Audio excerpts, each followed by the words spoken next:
Depuis notre enfance, nous avons appris à considérer les contes comme de simples histoires destinées à divertir les plus jeunes. Nous les avons entendus avant de nous endormir, nous les avons lus dans des livres illustrés, et nous les avons souvent réduits à quelques personnages familiers, une fillette, une grand-mère, un loup, une forêt.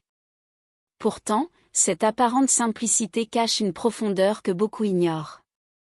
Derrière ces récits transmis de génération en génération se trouvent des enseignements qui ne s'adressaient pas seulement aux enfants, mais surtout aux adultes.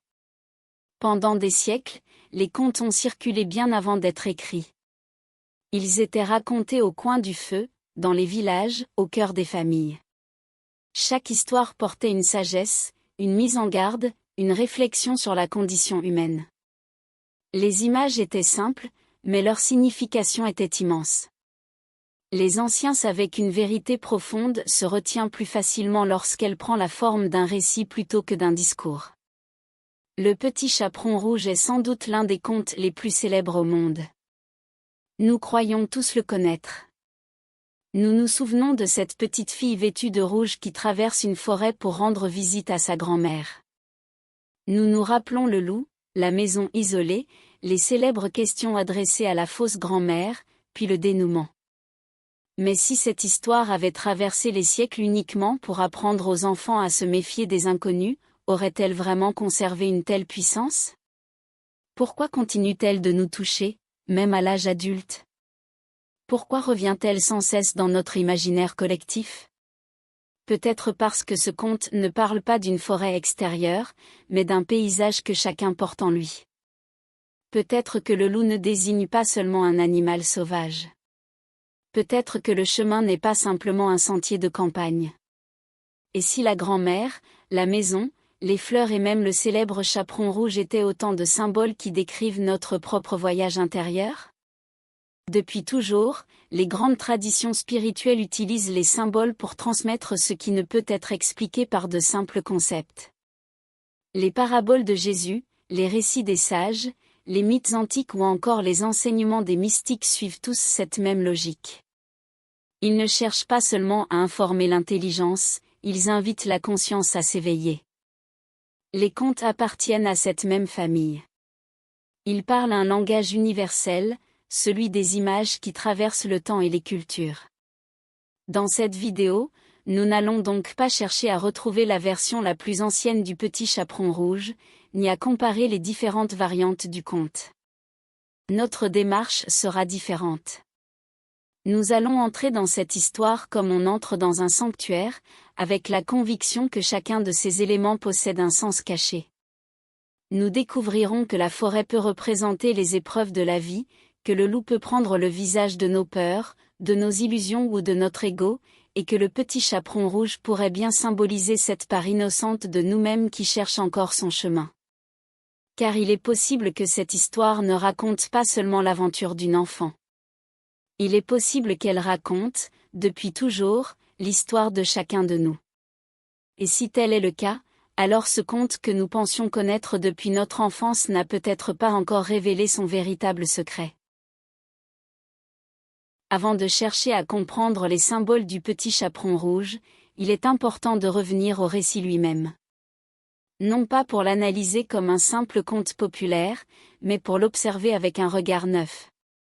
Car il arrive souvent que les histoires les plus célèbres soient précisément celles que nous regardons le moins. Nous croyons les connaître parce que nous en retenons les grandes lignes, mais nous ne prêtons plus attention aux détails. Pourtant, dans les récits symboliques, chaque détail compte. L'histoire commence par une jeune fille que tout le monde appelle le Petit Chaperon Rouge, en raison du vêtement rouge qu'elle porte constamment. Sa mère lui confie une mission simple, apporter un panier de nourriture à sa grand-mère, qui est malade et vit seule au cœur de la forêt. Avant son départ, elle lui donne une recommandation claire, suivre le chemin et ne pas s'en écarter. À première vue, rien de plus ordinaire. Une mère qui prend soin de sa propre mère. Une enfant qui rend service. Un sentier qui relie deux maisons. Tout semble paisible. Mais déjà, une première question apparaît, pourquoi la grand-mère habite-t-elle au milieu de la forêt? Pourquoi le récit ne se déroule-t-il pas dans un village, en pleine sécurité? Les anciens ne choisissaient jamais leur décor au hasard. Si la maison est isolée, c'est que le lieu lui-même possède une signification. Le petit chaperon rouge s'engage alors sur le chemin. Très vite, elle rencontre le loup. C'est probablement le personnage qui marque le plus notre mémoire. Nous le voyons comme le méchant de l'histoire, celui qu'il faut craindre. Pourtant, si nous observons attentivement la scène, quelque chose d'étonnant apparaît. Le loup ne bondit pas immédiatement sur l'enfant. Il ne l'attaque pas. Il lui parle. Il engage la conversation avec douceur. Il lui pose des questions. Il s'intéresse à sa destination. Il lui suggère d'admirer les fleurs, d'écouter les oiseaux, de profiter de la beauté de la forêt. Rien, dans ses premières paroles, ne ressemble à une menace. Au contraire, il paraît presque bienveillant. C'est précisément ce détail qui mérite notre attention. Le danger ne prend pas toujours le visage de la violence. Il se présente souvent sous les traits de ce qui paraît agréable, séduisant ou sans importance. Les grandes traditions spirituelles l'ont toujours rappelé, ce qui nous détourne de notre chemin commence rarement par une contrainte. Cela commence par une distraction. Séduite par les fleurs et les merveilles de la forêt, la jeune fille quitte alors le sentier que sa mère lui avait indiqué. Elle oublie sa mission première. Elle s'attarde. Pendant ce temps, le loup prend de l'avance. Il connaît un chemin plus rapide. Il arrive le premier chez la grand-mère. Là encore, le récit devient étrange. Le loup entre dans la maison, dévore la grand-mère, puis prend sa place dans son lit. Il revêt ses vêtements, se cache sous les couvertures et attend l'arrivée de la jeune fille. Lorsque le petit chaperon rouge entre dans la maison, elle remarque immédiatement que quelque chose a changé. Pourtant, elle ne comprend pas encore ce qui se passe. Elle voit les grands yeux, les grandes oreilles, les grandes mains. Elle pose alors les célèbres questions que chacun connaît. Grand-mère, que tu as de grands yeux. C'est pour mieux te voir. Que tu as de grandes oreilles. C'est pour mieux t'entendre. À chaque réponse, le malaise grandit. La conscience commence à percevoir que quelque chose n'est pas à sa place. Sans pouvoir encore nommer l'illusion, elle sent qu'une vérité se cache derrière les apparences. Puis vient la dernière réponse. Que tu as de grandes dents. C'est pour mieux te manger. En un instant, le masque tombe. Ce qui était dissimulé apparaît au grand jour. Le loup révèle enfin son véritable visage. Dans certaines versions anciennes du conte, l'histoire s'arrête ici. Il n'y a pas de sauvetage. Le loup triomphe. Dans d'autres versions, notamment les plus connues aujourd'hui, un chasseur intervient. Il ouvre le ventre du loup et délivre la grand-mère ainsi que le petit chaperon rouge, qui ressortent vivantes. Cette différence est intéressante, mais elle ne change pas le cœur du récit. Ce qui importe n'est pas tant la fin que le chemin parcouru. Toute l'histoire repose sur une succession de choix, de rencontres, d'illusions et de prises de conscience. À ce stade, il serait facile de lire ce conte comme une simple mise en garde contre les inconnus. C'est d'ailleurs ainsi qu'il est souvent présenté. Mais cette interprétation, bien qu'elle possède une part de vérité, semble bien insuffisante face à la richesse du récit. Car si tel était son unique message, pourquoi tant de symboles? Pourquoi une forêt, un panier, une grand-mère, un vêtement rouge, des fleurs, une maison isolée, un loup qui parle et un chemin dont il ne faut pas s'écarter? Dans les traditions anciennes, rien n'était gratuit. Chaque élément avait été conservé parce qu'il portait un sens. Les conteurs savaient que l'esprit humain retient plus facilement une image qu'une longue explication. Ils ont donc caché leurs enseignements dans des récits capables de traverser les siècles sans perdre leur force. En réalité, les personnages de cette histoire ne sont peut-être pas des personnages extérieurs. Il pourrait représenter les différentes dimensions de notre propre vie intérieure. Le chemin pourrait être celui de notre conscience. La forêt, celui de nos épreuves. Le loup, cette voix qui nous détourne discrètement de l'essentiel.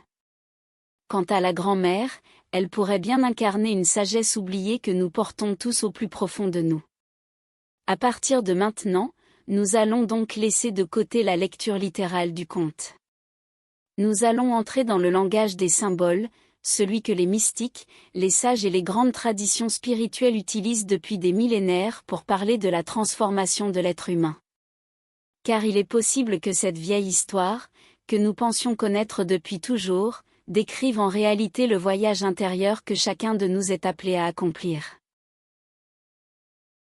Parmi tous les symboles du petit chaperon rouge, aucun n'est peut-être aussi important que la forêt. Elle est présente du début à la fin du récit. Sans elle, il n'y aurait ni rencontre avec le loup, ni détour, ni épreuve, ni transformation. Pourtant, lorsque nous lisons ce conte, nous la considérons souvent comme un simple décor. Nous imaginons quelques arbres, un sentier, des oiseaux, et nous poursuivons notre lecture. Mais dans le langage symbolique, la forêt n'est jamais un simple paysage.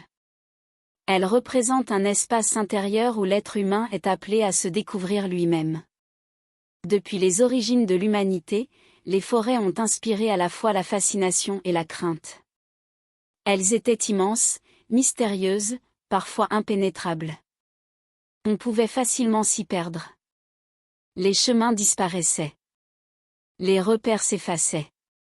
Les bruits devenaient difficiles à identifier. Une forêt obligeait celui qui y entrait à abandonner une partie de ses certitudes. Ce n'est donc pas un hasard si les grandes traditions spirituelles ont souvent choisi ce type de lieu pour évoquer la transformation intérieure. Chaque fois que l'être humain quitte le monde familier pour entrer dans un espace inconnu, quelque chose commence à changer en lui. Dans la tradition biblique, ce rôle est souvent joué par le désert. C'est au désert que le peuple d'Israël apprend progressivement à faire confiance après avoir quitté l'Égypte. C'est au désert que les prophètes sont conduits pour écouter plus profondément la voix de Dieu. C'est également dans le désert que Jésus passe 40 jours avant de commencer sa mission publique. Le désert n'est pas seulement un lieu géographique, il devient le symbole d'un dépouillement intérieur, d'un espace où toutes les fausses sécurités disparaissent. Dans les contes européens, ce même rôle est souvent confié à la forêt. Pourquoi cette différence ? Parce que les symboles s'adaptent aux cultures. Là où certains peuples vivaient au milieu des vastes étendues désertiques, d'autres étaient entourés de forêts profondes. Mais le message demeure identique, pour grandir intérieurement, il faut accepter de traverser un territoire où les anciens repères ne suffisent plus. Les mystiques de toutes les époques décrivent cette expérience avec des mots différents. Certains parlent d'un désert. D'autres évoquent une nuit intérieure. D'autres encore parlent d'un silence profond ou d'une vallée obscure. Derrière ces images se cache toujours la même réalité, il existe un moment où l'être humain ne peut plus avancer uniquement grâce à ses habitudes ou à ses certitudes. Il est invité à entrer dans un espace inconnu où il devra apprendre à regarder autrement. La forêt du petit chaperon rouge est précisément cet espace. Lorsqu'elle y pénètre, la jeune fille quitte le monde protégé de son foyer. Elle entre dans un lieu où tout devient possible. Les rencontres imprévues, les séductions, les dangers, mais aussi les découvertes, appartiennent désormais à son chemin. Nous avons tous connu cette forêt, même si elle ne ressemblait pas à un bois rempli d'arbres. Pour certains, elle commence avec une grande épreuve. Pour d'autres, avec une perte, une maladie, un deuil, une séparation, une remise en question ou une profonde crise de sens. Ce sont ces moments où les réponses qui nous semblaient évidentes ne fonctionnent plus. Nous avançons, mais nous ne savons plus exactement où nous allons. Les anciens repères disparaissent, et un sentiment d'incertitude s'installe. Il est tentant, dans ces périodes, de croire que nous nous sommes éloignés de notre chemin. Pourtant, les traditions spirituelles proposent souvent une lecture différente. Elle suggère que c'est précisément dans ces passages d'obscurité que les transformations les plus profondes deviennent possibles. La forêt n'est donc pas une punition. Elle est une initiation. Les anciens récits initiatiques le montrent sans cesse. Le héros ne reçoit jamais immédiatement la sagesse qu'il cherche. Il doit d'abord quitter ce qu'il connaît. Il traverse des épreuves, rencontre des alliés, affronte des peurs, se trompe parfois, tombe, se relève, puis ressort transformé. Le petit chaperon rouge suit exactement ce schéma. Elle entre dans la forêt sans imaginer qu'elle en ressortira différente. Comme beaucoup d'entre nous, elle croit simplement accomplir une tâche ordinaire. Elle ignore encore que ce voyage extérieur est en réalité le reflet d'un voyage intérieur. La forêt possède également une autre caractéristique essentielle, elle brouille les directions. Dans une plaine dégagée, l'horizon est visible. Il est facile de savoir où l'on va. Dans une forêt dense, au contraire, les arbres cachent la perspective. Chaque détour ressemble au précédent. Les chemins se croisent. Les ombres changent avec la lumière. Il devient facile de s'égarer. N'est-ce pas exactement ce que nous vivons parfois dans notre existence? Nous avançons avec confiance, puis survient une situation inattendue. Peu à peu, nous perdons de vue ce qui donnait un sens à notre vie. Les priorités changent. Les distractions se multiplient. Les inquiétudes prennent plus de place. Sans nous en rendre compte, nous nous éloignons de l'essentiel. La forêt symbolise cette complexité de la vie intérieure. Mais elle cache aussi une promesse. Car si les forêts sont le lieu où l'on peut se perdre, elles sont aussi le lieu où l'on peut se retrouver. Les arbres poussent lentement. Le silence y est plus profond. Les bruits du monde semblent s'éloigner. Beaucoup de traditions ont d'ailleurs choisi la forêt comme lieu de retraite, de méditation ou de contemplation. Non parce qu'elle éloigne de la réalité, mais parce qu'elle permet parfois de mieux l'entendre. C'est peut-être là son plus grand enseignement. Nous passons souvent une grande partie de notre existence à vouloir éviter les forêts de notre vie. Nous cherchons les routes les plus rapides, les chemins les plus sûrs, les réponses immédiates. Pourtant, les plus grandes découvertes de l'âme naissent rarement dans le confort. Elles surgissent lorsque nous acceptons de traverser les zones d'incertitude avec patience et confiance.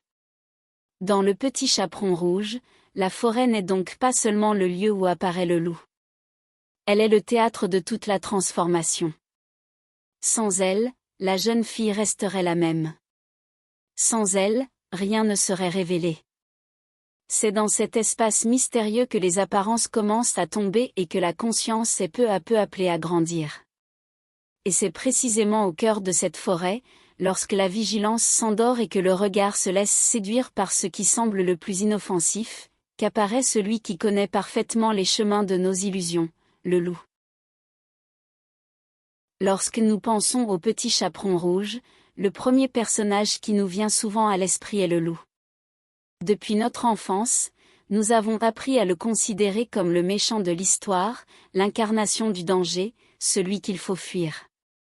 Pourtant, si nous nous arrêtons un instant sur son comportement, une question apparaît, le loup agit-il vraiment comme un monstre, ou représente-t-il quelque chose de beaucoup plus subtil?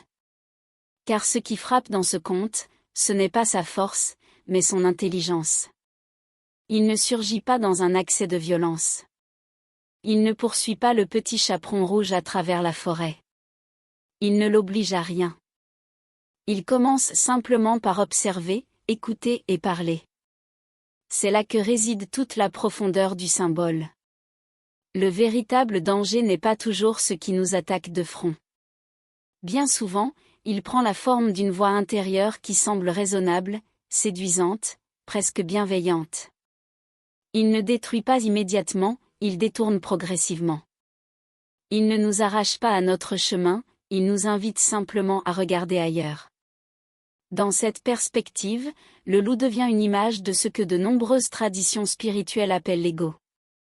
Le mot « ego » est souvent mal compris. On l'associe à l'orgueil, à la vanité ou au narcissisme. Pourtant, dans un sens plus profond, l'ego désigne cette identité que nous construisons au fil de notre existence, cette voix qui nous persuade que nous sommes uniquement nos pensées, nos peurs, nos désirs, nos blessures ou nos réussites. Cette voix parle sans cesse. Elle compare. Elle juge. Elle anticipe. Elle regrette. Elle imagine. Elle interprète. Elle cherche constamment à attirer notre attention vers elle. Comme le loup, elle connaît parfaitement notre langage. C'est pourquoi les grands maîtres spirituels insistent souvent sur la nécessité d'apprendre à observer ses propres pensées. Non pour les combattre, mais pour ne plus s'identifier automatiquement à tout ce qu'elles racontent. Car toutes les pensées qui traversent notre esprit ne disent pas la vérité. Le loup du conte illustre parfaitement ce mécanisme. Il ne dit pas au petit chaperon rouge, « Abandonne ton chemin ». Il lui fait remarquer les fleurs. Il attire son regard vers ce qui semble beau. Il lui suggère qu'elle aurait tort de passer à côté de cette occasion. Autrement dit, il déplace doucement le centre de son attention. Voilà pourquoi ce personnage est si universel. Le loup ne représente pas seulement le mal extérieur. Il symbolise aussi tout ce qui, en nous, nous éloigne discrètement de l'essentiel. Parfois, ce sera la peur. Parfois, le besoin d'être reconnu. Parfois, l'orgueil. Parfois, la colère.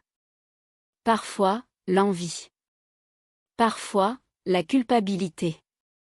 Parfois même, une idée que nous croyons juste, mais qui finit par nous enfermer.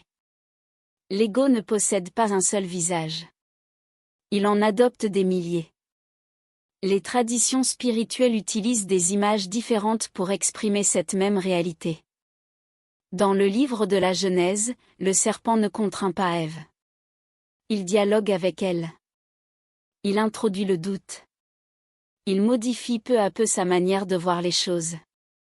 Ce n'est qu'après ce dialogue que la décision est prise.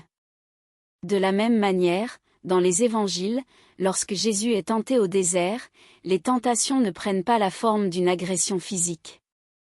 Elles se présentent comme des propositions apparemment raisonnables, utiliser son pouvoir pour lui-même, rechercher le prestige, éviter la souffrance. Dans tous ces récits, le véritable combat se déroule d'abord dans la conscience. Le petit chaperon rouge raconte exactement la même chose. Avant que le loup ne pénètre dans la maison de la grand-mère, il est d'abord entré dans l'attention de la jeune fille. C'est là que tout commence.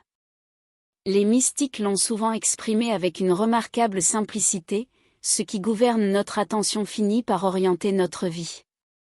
Si notre attention est constamment capturée par la peur, nous verrons des menaces partout. Si elle est dominée par le désir de posséder, rien ne nous semblera jamais suffisant. Si elle est prisonnière du jugement, nous finirons par enfermer les autres comme nous-mêmes. Le loup est précisément cette force qui cherche à capturer notre regard. Mais il existe un autre détail souvent oublié. Le loup ne se contente pas de détourner le petit chaperon rouge. Une fois arrivé chez la grand-mère, il prend sa place. Ce geste est d'une richesse symbolique extraordinaire. L'ego ne cherche pas seulement à nous distraire.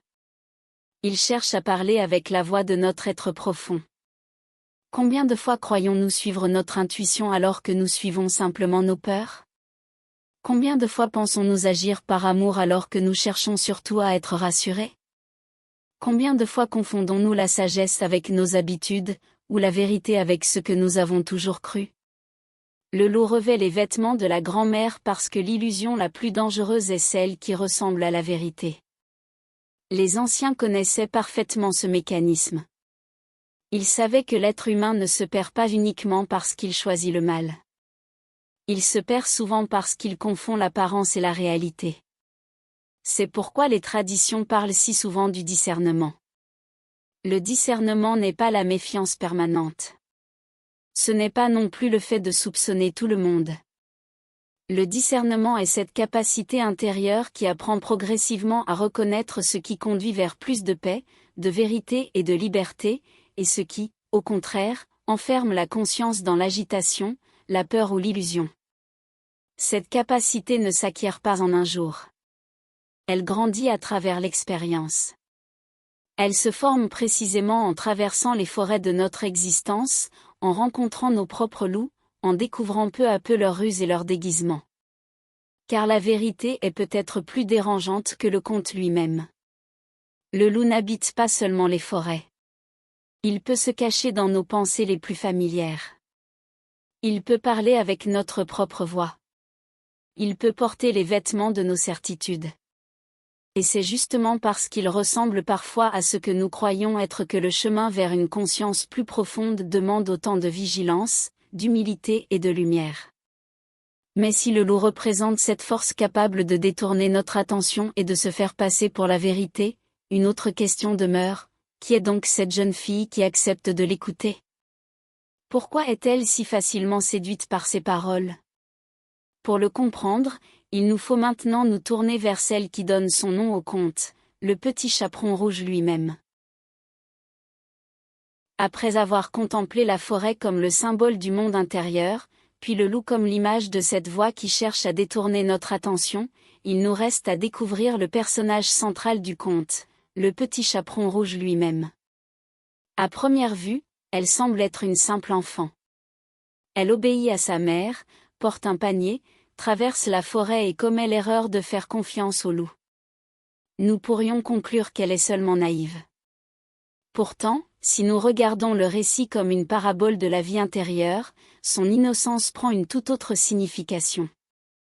Le petit chaperon rouge représente cette part de nous qui entre dans l'existence avec un cœur encore ouvert, une conscience en devenir, capable d'émerveillement, mais qui n'a pas encore appris à discerner ce qui conduit à la vie de ce qui l'en éloigne. Il est frappant de constater que le personnage principal est une enfant. Pourquoi les anciens conteurs n'ont-ils pas choisi une femme adulte, un homme expérimenté ou un sage? Parce que le chemin spirituel ne commence jamais avec celui qui croit tout savoir. Il commence toujours avec celui qui accepte d'apprendre. L'enfance possède une richesse incomparable. L'enfant regarde le monde avec étonnement. Il ne sépare pas encore complètement le visible de l'invisible. Il s'émerveille facilement. Il fait confiance. Cette capacité est précieuse. Sans elle, aucun apprentissage profond ne serait possible. Mais cette même ouverture peut aussi devenir une fragilité.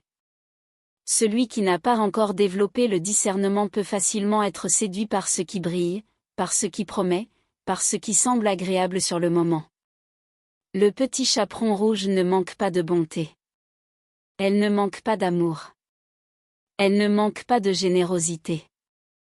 Ce qui lui manque, c'est l'expérience. Et n'est-ce pas là le propre de toute conscience en chemin? Nous traversons tous une période de notre existence où nous croyons que les apparences suffisent. Nous faisons confiance trop vite. Nous pensons reconnaître la vérité sans prendre le temps de l'éprouver. Puis la vie nous enseigne, parfois douloureusement, que tout ce qui paraît lumineux ne conduit pas nécessairement vers la lumière. Le conte ne condamne jamais cette innocence. Au contraire, il la respecte profondément.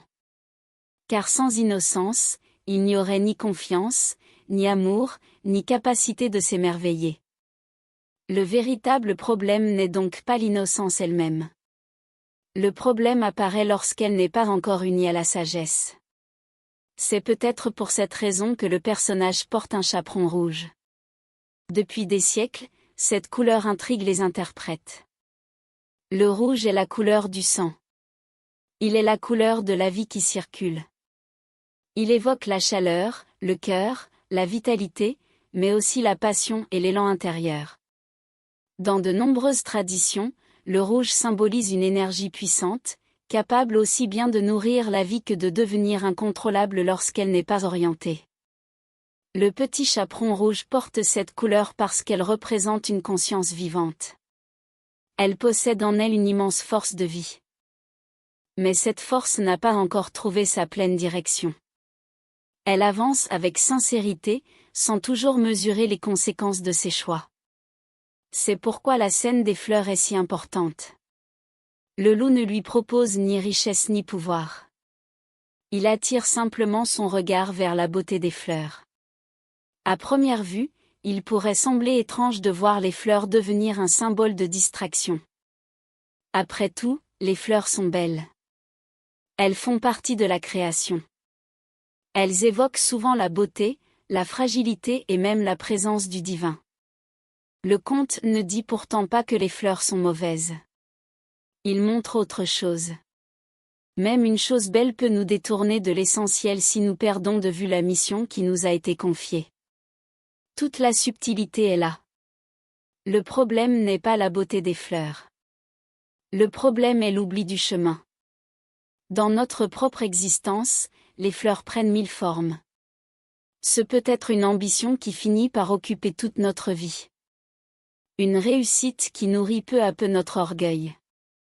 Une distraction permanente qui nous empêche de nous recueillir. Le besoin d'être apprécié. Le désir de tout contrôler. Ou simplement le bruit incessant qui remplit nos journées et nous éloigne progressivement de notre centre intérieur. Aucune de ces choses n'est forcément mauvaise en elle-même. Mais chacune peut devenir un détour lorsque nous oublions ce qui compte vraiment. Les grands maîtres spirituels parlent souvent de cette nécessité de revenir au centre. Non pas fuir le monde. Non pas rejeter la beauté. Mais ne pas laisser notre regard se disperser au point d'oublier la direction profonde de notre vie. Le petit chaperon rouge illustre exactement cette expérience. Elle ne choisit pas le mal. Elle se laisse simplement distraire. Et cette distinction est essentielle. Car la plupart des égarements humains ne commencent pas par une décision dramatique. Ils commencent par de petits déplacements presque imperceptibles. Un compromis. Un oubli. Une habitude. Un détour qui semble sans conséquence. Puis un autre. Et, sans même nous en apercevoir, nous découvrons un jour que nous avons perdu le chemin.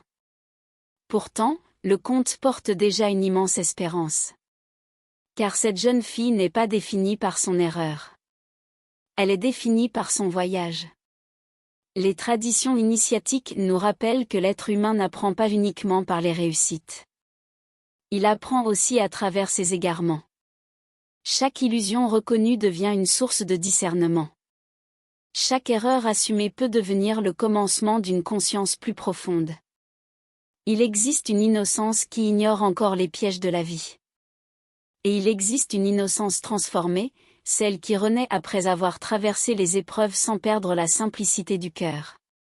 C'est cette seconde innocence que recherchent les sages. Non pas revenir à l'enfance. Mais retrouver un cœur devenu libre parce qu'il a appris à distinguer les apparences de la vérité. Le petit chaperon rouge est encore au début de ce chemin. Sa conscience s'éveille lentement. Elle commence à sentir que quelque chose ne va pas. Mais il lui reste une dernière rencontre à vivre, sans doute la plus importante de toutes. Car au bout de la forêt se trouve une maison. Et dans cette maison habite une vieille femme qui, derrière son apparente fragilité, pourrait bien représenter la part la plus ancienne, la plus sage et la plus profonde de notre être. C'est vers elle que nous allons maintenant nous tourner. Après avoir traversé la forêt et rencontré le loup, le petit chaperon rouge arrive enfin devant la maison de sa grand-mère. Depuis le début du conte, c'est vers ce lieu que tout semblait converger. Pourtant, lorsque la jeune fille franchit le seuil, rien ne se passe comme prévu. La maison est bien là, mais celle qu'elle est venue retrouver a disparu derrière une illusion. Ce détail est loin d'être anodin. Dans le langage symbolique, la maison représente très souvent l'être intérieur. Elle est le lieu où l'on habite véritablement. Lorsque les traditions spirituelles parlent de bâtir sa maison sur le roc, de préparer une demeure intérieure ou d'entrer dans la chambre secrète, elles évoquent toujours cet espace intime où l'homme rencontre ce qu'il y a de plus profond en lui. La maison de la grand-mère peut ainsi être comprise comme le sanctuaire de l'âme. Depuis le début du voyage, le petit chaperon rouge marche sans peut-être le savoir vers cette rencontre intérieure. Toute son aventure semble orientée vers ce lieu où réside une sagesse ancienne. Mais lorsqu'elle arrive enfin, elle découvre que cette sagesse est devenue presque méconnaissable. Car le loup est arrivé avant elle. Voilà peut-être le symbole le plus bouleversant de tout le conte. Nos illusions arrivent souvent avant notre conscience. Avant même que nous commencions à nous interroger sur le sens de notre vie, nos peurs ont déjà construit leurs réponses. Avant que nous apprenions à écouter le silence, le bruit du monde occupe déjà notre esprit. Avant que nous découvrions notre véritable identité, nous avons souvent adopté celle que les circonstances, les blessures ou les attentes des autres ont façonnée. Le loup ne détruit pas la maison. Il l'occupe. Cette nuance est essentielle. L'ego ne cherche pas nécessairement à faire disparaître notre vie intérieure. Il préfère s'y installer. Il utilise le même langage, les mêmes habitudes, parfois même les mêmes mots que la sagesse véritable. C'est pourquoi il devient si difficile de distinguer l'un de l'autre. Combien de fois croyons-nous écouter notre cœur alors que nous suivons simplement nos craintes? Combien de fois pensons-nous défendre la vérité alors que nous protégeons surtout notre orgueil? Combien de fois affirmons-nous chercher la paix alors que nous cherchons avant tout à éviter ce qui nous dérange? Le loup ne se contente pas d'imiter la grand-mère. Il parle à sa place. Les anciens avaient parfaitement compris ce danger. Ils savaient que les plus grandes illusions ne sont pas celles qui s'opposent ouvertement à la vérité. Les plus dangereuses sont celles qui lui ressemblent suffisamment pour nous tromper. C'est pourquoi toutes les traditions insistent sur une qualité essentielle, le discernement. Le discernement n'est pas une méfiance permanente envers tout et tout le monde. Il est une lumière intérieure qui grandit peu à peu.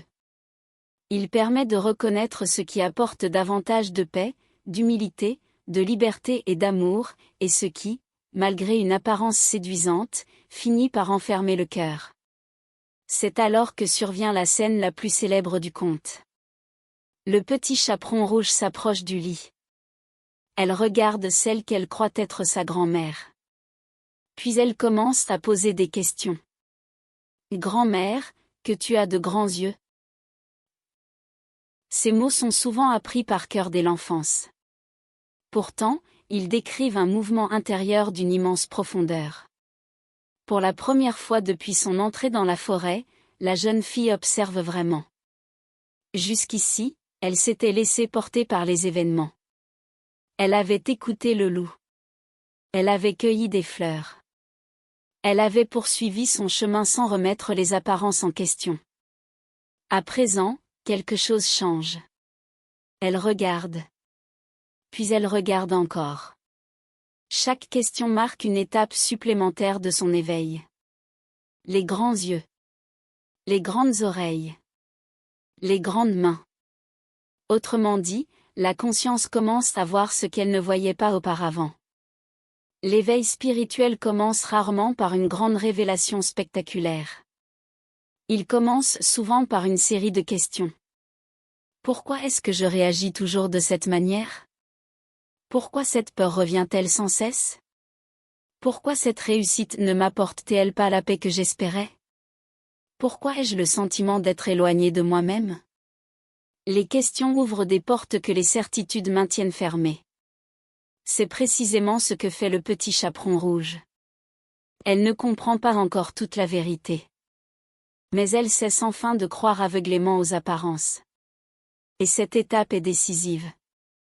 Car tant que nous ne remettons jamais nos évidences en question, le loup peut continuer à porter le visage de la grand-mère. Les mystiques parlent souvent de ce moment comme d'un réveil de la conscience. Non pas l'acquisition de nouvelles connaissances, mais la capacité de voir ce qui était présent depuis toujours. La vérité ne surgit pas de l'extérieur. Elle se dévoile lorsque notre regard devient plus profond. Puis vient la dernière réponse. C'est pour mieux te manger. En une phrase, le masque tombe. L'illusion ne peut plus se cacher. Ce qui était déguisé apparaît enfin dans sa véritable nature. Cette scène nous enseigne une vérité précieuse. Les illusions ne disparaissent pas parce que nous les combattons avec violence. Elles perdent leur pouvoir au moment où elles sont clairement reconnues. Une peur identifiée commence déjà à s'affaiblir. Un mensonge mis en lumière cesse progressivement de nous gouverner. Une fausse croyance observée avec lucidité perd peu à peu son emprise. La lumière n'a pas besoin de lutter contre l'obscurité. Il lui suffit d'être présente. La maison de la grand-mère devient ainsi bien plus qu'un simple lieu du récit. Elle représente cet espace intérieur où chacun est appelé à revenir. Mais ce retour n'est pas un voyage vers le passé. C'est une redécouverte. Nous ne créons pas notre être profond. Nous le retrouvons. Sous les couches de peur, d'orgueil, d'habitude et d'illusion demeure toujours une part de nous qui n'a jamais cessé d'attendre. C'est cette présence silencieuse que symbolise la grand-mère. Une sagesse plus ancienne que nos blessures. Plus profonde que nos pensées. Plus stable que nos émotions. Une présence que le loup peut imiter pendant un temps, mais qu'il ne pourra jamais remplacer. Et lorsque cette vérité commence enfin à être reconnue, le conte nous conduit vers son dernier enseignement. Car le véritable enjeu n'est pas seulement de découvrir qui est le loup. Il est de comprendre pourquoi chacun de nous est appelé, un jour ou l'autre, à traverser cette histoire pour retrouver le chemin de sa propre maison intérieure. Au terme de ce voyage, une évidence s'impose peu à peu. Le petit chaperon rouge n'est pas seulement un conte ancien. C'est une histoire qui parle de nous. Derrière ces personnages, ces paysages et ces dialogues se dessine une véritable carte de la vie intérieure, une carte que les anciens ont transmise sous une forme si simple qu'elle a traversé les siècles sans perdre sa force. Nous sommes tous, un jour ou l'autre, ce petit chaperon rouge. Nous recevons tous, au début de notre existence, une direction. Qu'elle vienne de nos parents, de notre conscience, de notre foi ou de cette intuition profonde qui nous pousse vers le bien, chacun de nous sent qu'il existe un chemin qui donne un sens à sa vie. Nous ne savons pas toujours où il conduit, mais nous pressentons qu'il mérite d'être suivi. Puis vient la forêt. Personne n'y échappe. Elle prend des formes différentes selon les existences. Pour certains, elle est faite de souffrances. Pour d'autres, d'incertitudes, de succès qui finissent par nous éloigner de l'essentiel, de blessures, de déceptions ou de longues périodes où tout semble perdre son sens. Nous aimerions souvent éviter ces passages. Pourtant, la forêt n'est pas seulement le lieu où l'on se perd. Elle est aussi celui où la conscience commence à grandir. Car c'est précisément lorsque les certitudes disparaissent que nous découvrons ce qui demeure vraiment. Puis apparaît le loup. Pendant longtemps, nous avons cru qu'il représentait uniquement un danger extérieur. Mais le conte nous invite à regarder plus profondément. Le véritable loup prend rarement la forme d'un ennemi visible. Il peut être cette voix intérieure qui nous répète que nous ne sommes pas assez. Il peut être cette peur qui nous empêche d'aimer. Cette colère que nous entretenons depuis des années. Ce besoin d'avoir toujours raison. Cette recherche incessante de reconnaissance. Cette agitation permanente qui nous empêche d'entendre le silence. Ou encore cette illusion selon laquelle notre valeur dépend uniquement de ce que nous possédons, de ce que nous réussissons ou du regard que les autres portent sur nous. Le loup connaît nos fragilités. Il sait où notre attention se laisse facilement capturer. Mais le conte nous enseigne aussi une vérité pleine d'espérance. Le loup ne crée pas nos illusions. Il se nourrit seulement de celles auxquelles nous choisissons de croire. Dès que la conscience s'éveille, son pouvoir commence à diminuer.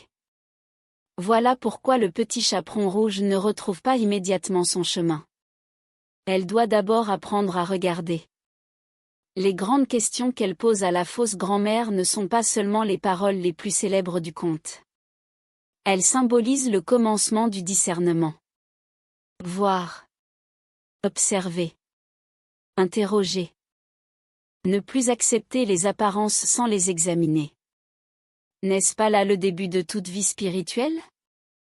Les grands sages, les mystiques et les chercheurs de vérité ne sont pas devenus lumineux parce qu'ils avaient toutes les réponses. Ils sont devenus lumineux parce qu'ils ont appris à poser les bonnes questions. Ils ont accepté de remettre en cause leurs certitudes. Ils ont laissé tomber les masques.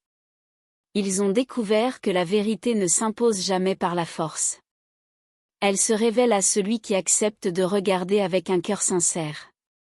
La maison de la grand-mère nous rappelle également une autre réalité essentielle.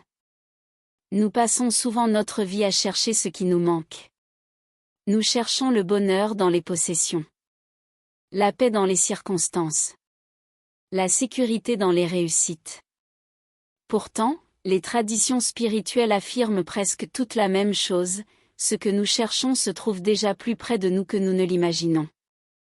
La maison représente cet espace intérieur où demeure une sagesse que les épreuves n'ont jamais totalement effacée. Nous pouvons l'oublier. Nous pouvons l'ignorer. Nous pouvons la recouvrir de bruit, de peur ou d'habitude. Mais elle continue de nous attendre avec une patience infinie. C'est peut-être cela que le conte cherche à nous faire comprendre. Le véritable voyage n'est pas celui qui nous conduit vers un lieu inconnu. C'est celui qui nous ramène à ce que nous avons toujours porté en nous. Alors pourquoi raconter cette histoire aux enfants?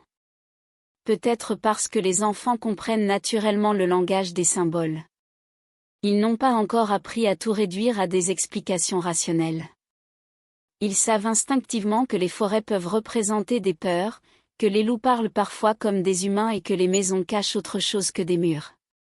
En grandissant, nous perdons souvent cette capacité. Nous lisons les contes au premier degré. Nous oublions que les images parlent directement au cœur. Et pourtant, ces récits continuent de nous accompagner discrètement. Ils attendent simplement le moment où nous serons prêts à les relire autrement. Peut-être qu'aujourd'hui, en réécoutant l'histoire du petit chaperon rouge, vous ne verrez plus jamais la forêt de la même manière. Peut-être reconnaîtrez-vous certains de vos propres détours. Peut-être découvrirez-vous que le loup n'est pas seulement une menace extérieure, mais aussi une voix intérieure qui cherche parfois à vous éloigner de votre paix. Et peut-être comprendrez-vous également que la grand-mère n'a jamais réellement disparu. Cette sagesse silencieuse demeure présente, même lorsque nous l'avons oubliée. Elle attend simplement que nous revenions jusqu'à elle. Car c'est sans doute le plus beau message de ce conte. Nous pouvons nous égarer. Nous pouvons écouter les mauvaises voix. Nous pouvons quitter le chemin. Nous pouvons croire aux apparences. Mais aucune erreur n'a le pouvoir d'effacer définitivement notre capacité à retrouver la vérité. Chaque prise de conscience est déjà un pas vers la maison intérieure. Chaque instant de lucidité ouvre une porte. Chaque retour vers le silence nous rapproche de ce que nous sommes réellement. Le petit chaperon rouge n'est donc pas une histoire qui parle d'un loup, d'une forêt ou d'une enfant. Il parle de la conscience humaine. Il raconte le chemin que chacun de nous est appelé à parcourir. Un chemin où l'innocence devient sagesse. Où les illusions deviennent discernement. Où les égarements deviennent des occasions de grandir. Et où le véritable retour n'est pas celui qui nous ramène dans une maison au fond des bois, mais celui qui nous reconduit, pas à pas, vers ce sanctuaire intérieur où la paix, la vérité et la lumière nous attendaient depuis le commencement.